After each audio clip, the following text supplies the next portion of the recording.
G'day and welcome to Perth Property Insider. I'm your host, Jared Mann, and today I'm bringing you part two of my interview with Sidhu from Vision Surveys Consulting on Subdividing Perth. And in this episode, you definitely need to check it out because we're going into the nitty gritty of subdivision, and we're covering how to subdivide a rear or corner block, the steps that you take in doing that, what sort of costs are involved, how much time to allow, and how does someone know if the property stacks up to purchase it in the first place.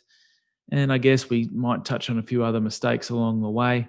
Jay will also be mentioning how he can help people get it right. So let's go inside. Welcome to Perth Property Insider, where you will learn how to grow your wealth and improve your life using Perth property. Our show is brought to you by Investors Edge Real Estate, the highly rated and award-winning property management specialists servicing the whole of Perth. Now, here is your host, Jared Mann. So what are the steps to subdivide a rear or corner block? And just take us through technical. what's involved in that.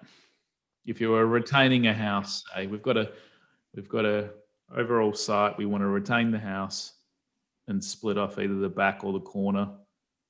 How would someone approach it kind of from start to finish? Look, for me, any survey, any subdivision that needs to be done, get your feature survey done first. So feature survey. Feature survey, feature or contour survey, whichever one that you want to call it.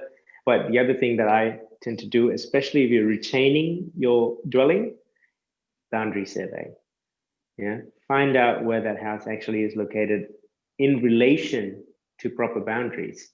Yep. Because what a feature and contour survey is, and this, I think I was just having this conversation today with the client actually, is just what is there. It's like a photograph. Think of it like a photograph of lines, 2D lines and data set that whatever you can see, but there's no boundary calculations. So what it's doing is it's just going, well, the fencing is here, the dimension of the boundary is X, so we're just going to try and best fit that to what it sees there, and then there'll be a note. Always there's a note in any feature survey that you see or contour survey, boundaries are yet to be determined.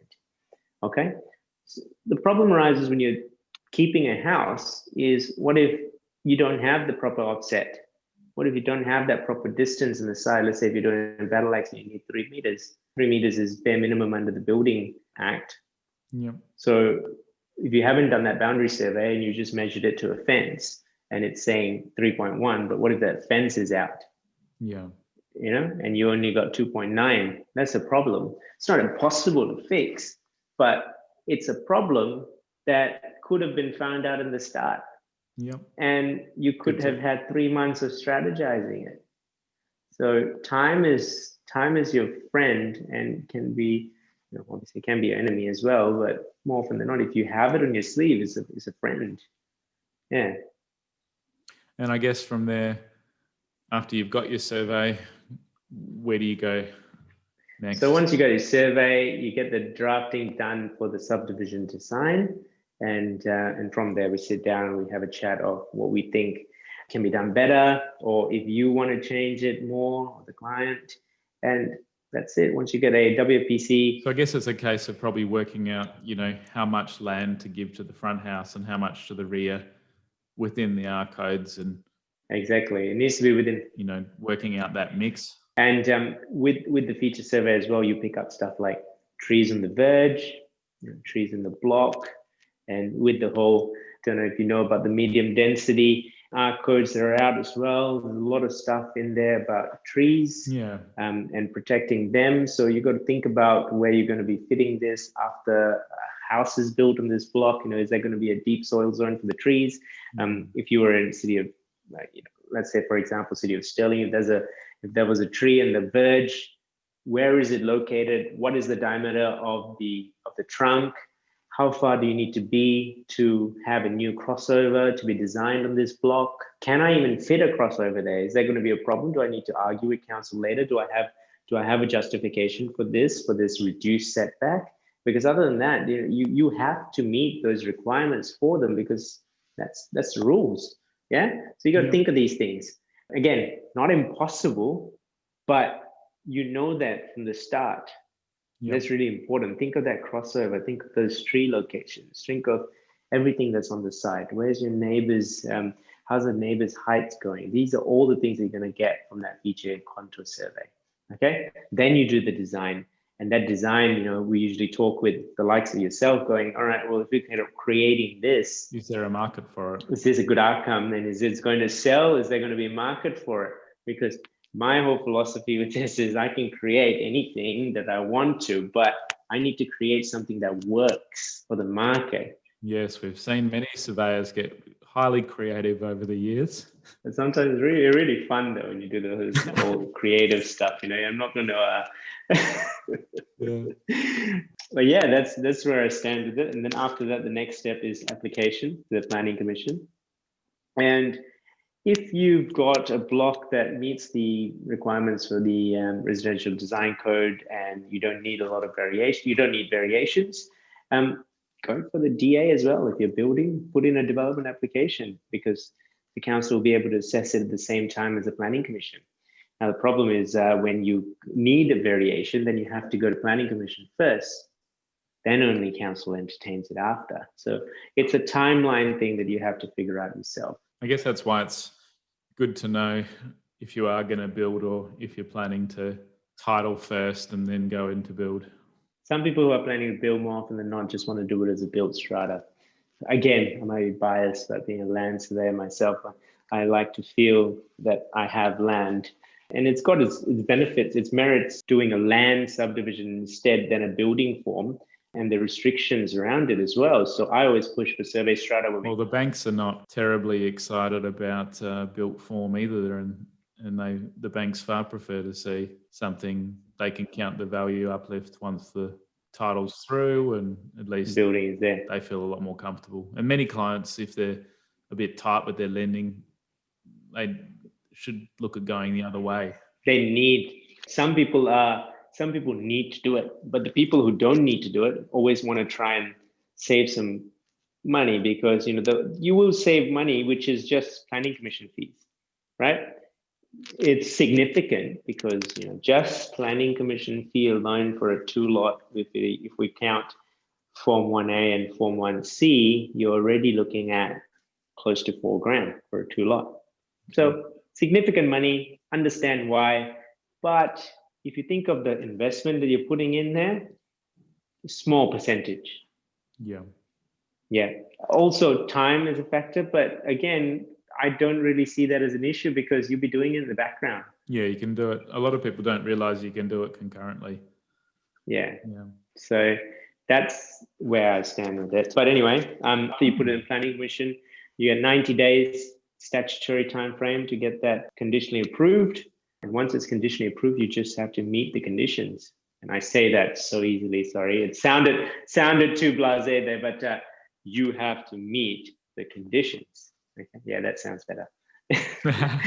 Because sometimes it can be easy, sometimes it can be scary. And look, that's the toughest part actually is the dealings with planning commission whilst it's in there, making sure that there's no weird conditions that's just going to pop out of nowhere that just throw a spanner in the works and blow out budget and stuff. And that's what keeps me up at night thinking about.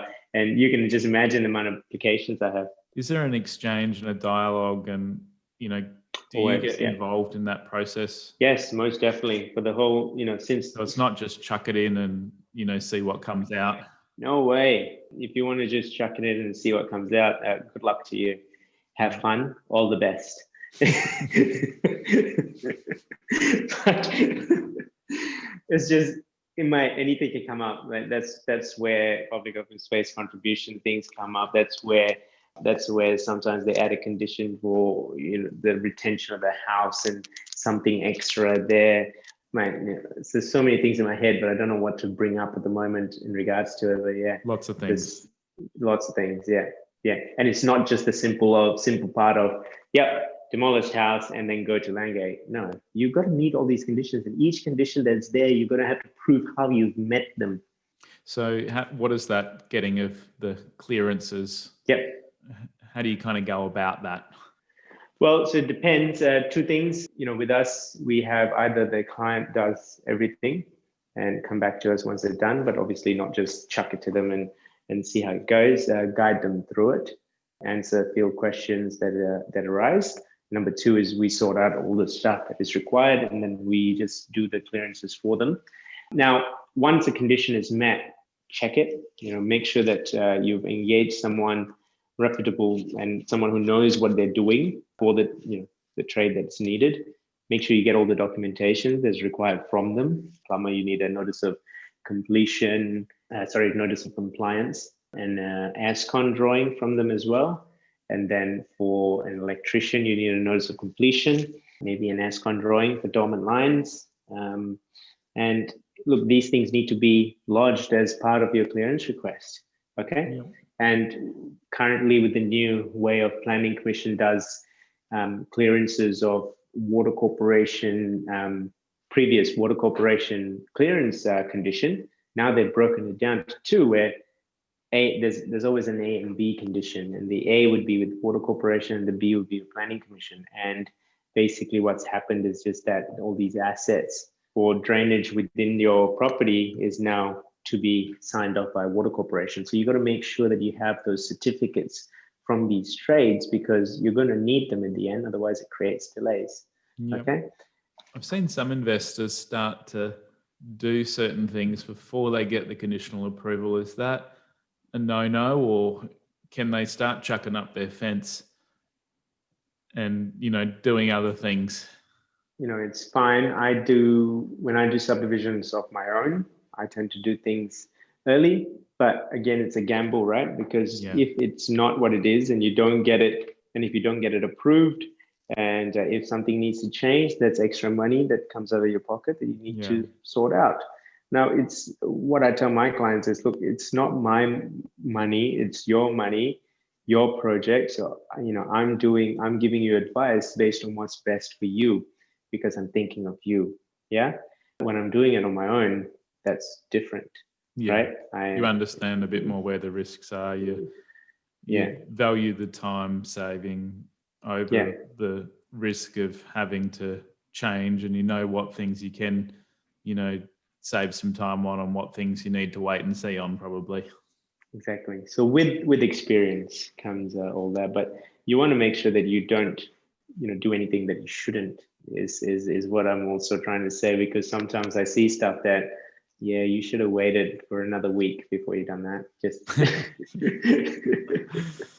So what sort of costs are people looking at? And I know that's how long's a piece of string question, especially when we relate back to the start of our episode where we were talking about some of the things that can blow out costs. But, what are the cost ranges that someone might be looking at to do a duplex where we retain the house and create a block? But retaining a house always has extra costs with subdivisions, because there's going to be parking that you need to think about in the front. You might have to construct your driveway, you might have to put drainage. So to the existing house, modification, that considered to modification of the existing house. But let's just say something that's easy. My whole number in my head for a 2-block like that would be 25 to 30K per lot. So I would always go, in my head, I need to have 50 to 60K. I will come in under, but I like to have a bigger number in my head because it's safer. And the same thing I tell my clients as well. I would rather they appreciate that I tell them what I think is potentially worst case, but that's not for anything to do with soil remediation or retaining walls. Yeah. Now, with them, they're just all going to be extras. That's where the exponential cost increase can come. Yeah.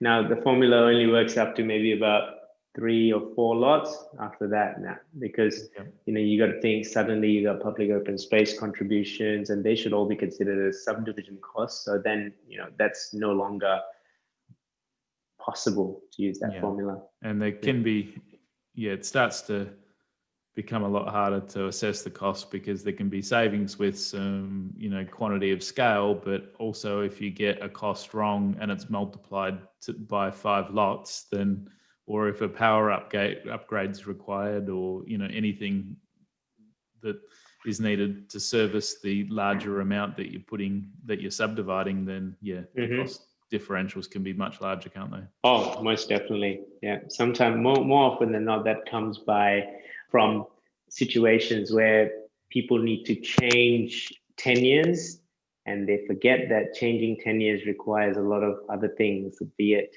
a built strata, a survey strata lot that they've tried to put multiple dwellings over it. And you can't put multiple dwellings over a survey strata lot at the moment. Or you can't put multiple dwelling lots on a survey strata lot because it needs to be a freehold green title lot. So before you can do that apartment on that block, you're going to have to terminate, create green title.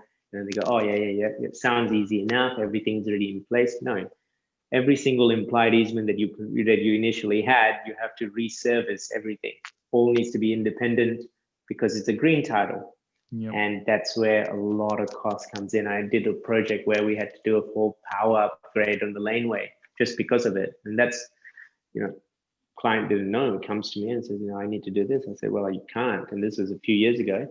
And needed to do a full power upgrade on the whole laneway. And that was, I think, in the circa of 220K. That's a lot. Whoa. But it was a long upgrade. Yeah. Well, I'm not sure if I ever told you, but when I was an electrical engineer, I worked in subdivisions for a while for Western Power. So I got to see the other side of things in there.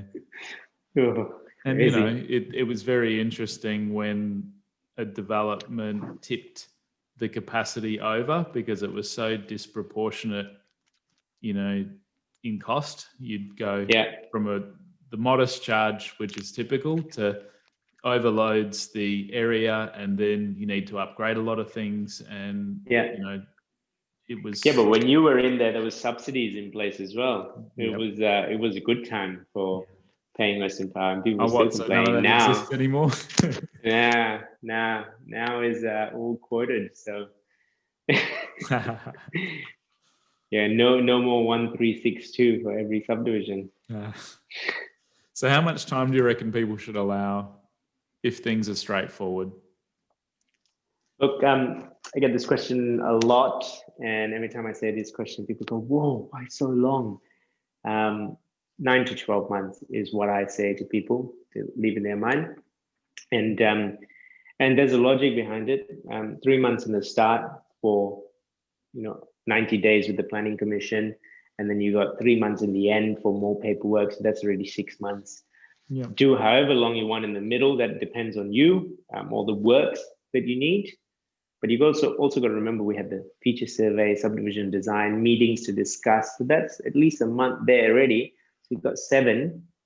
And then it's however long you take in the middle. So, I always say 9 to 12 months because I think you can. And especially if you're doing a renovation or something as well. And, we can obviously look to... Well, the renovation internally doesn't really bother the subdivision as long as the works that are required for the subdivision can be done in a good time frame, then but if you've got 9 to 12 months in your mind and you get to do it sooner, well, good, that's good. And but sometimes people just blow out, At least holding costs are low at the moment. That's got to be a friend for the Perth property developer, doesn't it? Yeah, I remember when I was doing some of my feasos back in the day, you would obviously be factoring in 8-9%, and it really does make a huge difference on your your overall costs. So to be paying huge under 3 at the moment %, let's enjoy it while we can. Enjoy it while we can, mate. Money is cheap at the moment. How does someone know, I guess, if a property stacks up, preferably before they purchase it? Well, my thing with that, my philosophy with that is engage professionals, talk to them. But obviously people can't just always go and every single property and just go and, hey, Jared, this. You need to get a feel for yourself. Now, a feel for yourself is to, when you're talking to professionals, ask them the general questions like what you just asked me about time frame. And then with that time frame, you then get to figure out your holding cost. And then with the cost of the subdivisions, you already had that in there. Basically do your feasibility. Think of all the numbers that are needed, ask the right questions about it, and then go whether or not you can afford it at this particular point in time. I tend to tell my clients a lot going, is this the time that, are you ready for this? Do you have this all here? Or are you going to try and scrape it all up at the moment and chasing something? Especially when they're doing their first one as well. So they need enough headspace, and it's good to have you say 50 to 70 grand kind of maximum, but it's good to have a bit more than that, rainy day buffer money. Look, I think in the last few months, and this is actually, stressed me out a little bit as well. Some people who called up said I didn't buy in their vision for getting the grant. It's not that I didn't buy in their vision of getting the grant. I was just asking the question, are you sure you can afford it now? Because, you're trying to like scour all these things, looking at all these avenues, grabbing money from here and there for a grant that you can just get 20 grand for because they couldn't meet anything else with just the WA grant. And when I say stuff like that, like, oh yeah, well, you're not in the same page to get, no, it's my job to make sure that if you're going to go through this journey, and if I'm going to take it with you, I want everyone to understand where we're standing with it. Yeah. I don't want to be going, yep, no problem. Of course you can get it. Don't worry. Go in halfway and go, oh, sorry, that's not my part. I want to tell you in the start. I guess people that often do things for a grant or for a tax saving, they're usually the people that aren't focusing on the bigger picture and focusing on where they're doing it and what area and what's the timing and all the other more important factors can. I'm not suggesting that it was a bad idea to buy with grants, but I'm just suggesting take the whole picture and you help people with that whole picture, not one aspect. So yes, exactly. And me, I like to have, when I take a journey with my clients, I want to be in a position that we're all on the same page, we're having fun doing it, and we celebrate the outcome in the end. I like to see it all the way to the end. Sit down, have a beer and go, look, wow, that was a good one, wasn't it? When's the next one? Hey? Yeah. It's just how I am, right? So that's what I like to do. So I guess from here, how could you help investors if they do want to get involved in subdivision or development, and what are some of the services that you guys offer? Because I know you go a lot further than most with what you do. And look, pretty much the basic thing that what we can do to help is pick up the phone, answer really, really just simple questions. We know the questions to ask you. You tell us about your property. More often than not, don't shy away from that phone call, because we're going to know what to ask you. And it's just going to be simple questions. And from there, the comments that we make will make you think about certain things that you need to get sorted.